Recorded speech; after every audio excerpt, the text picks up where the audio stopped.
আসসালামু আলাইকুম। আজকে আমি আপনাদের সাথে শেয়ার করব খুবই মজার স্পেশাল একটি লাচ্ছির রেসিপি। প্রচণ্ড গরম পড়ছে, তার মাঝে আমাদের মাহে রমজান।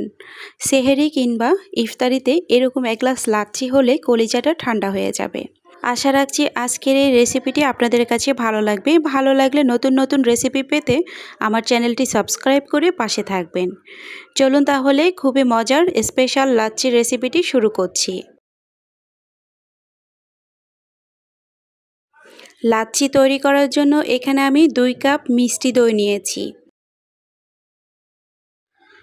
আর লাগবে এখানে চিনি। আমি 1 কাপ পরিমাণে চিনি দিয়েছি। মিষ্টিটা হচ্ছে যার যার পছন্দ মতো।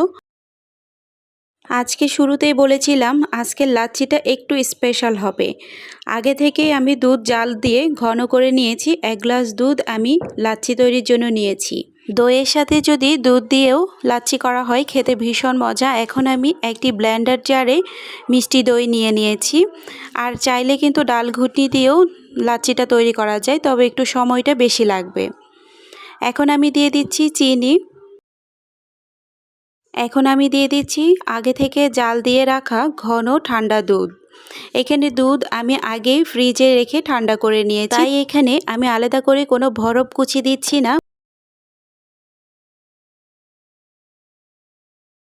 আর এখন আমি দিয়ে দিচ্ছি ঠান্ডা 1 কাপের মতো পানি। এখানে পানির পরিমাণটা আমি একদমই কম দিব। আর দিয়ে দিচ্ছি 1 টেবিল চামচের মতো রুহ আফজা। এটা শুধুমাত্র কালারটা চেঞ্জ হওয়ার জন্য, একটু পিঙ্ক কালারের হবে, শুধুমাত্র দেখতে ভালো লাগার জন্যই দিয়েছি এটা। এবার আমি লাচ্ছিটা ব্লেন্ড করে নিব। আর ব্লেন্ড করার পরে আবারও ফিরে আসছি।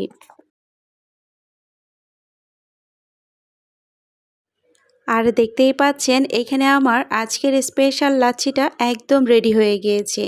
কালারটাও কিন্তু খুবই চমৎকার, হালকা একটু পিঙ্ক কালারের হয়েছে। আর লাচ্ছির মধ্যে কতটা ফেনা হয়েছে দেখেই বুঝতে পারছেন। এখন আমি গ্লাসের মধ্যে ঢেলে আপনাদের সাথে একটু পরিবেশন করে দেখিয়ে দিচ্ছি।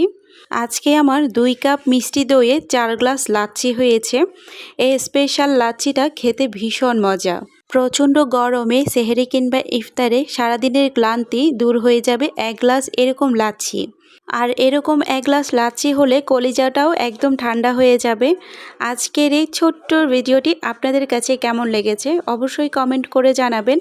আজকের মতো এখানেই বিদায় নিচ্ছি। নতুন আরেকটি রেসিপি নিয়ে আবারও চলে আসব। সবাই ভালো থাকবেন। আল্লাহ হাফেজ।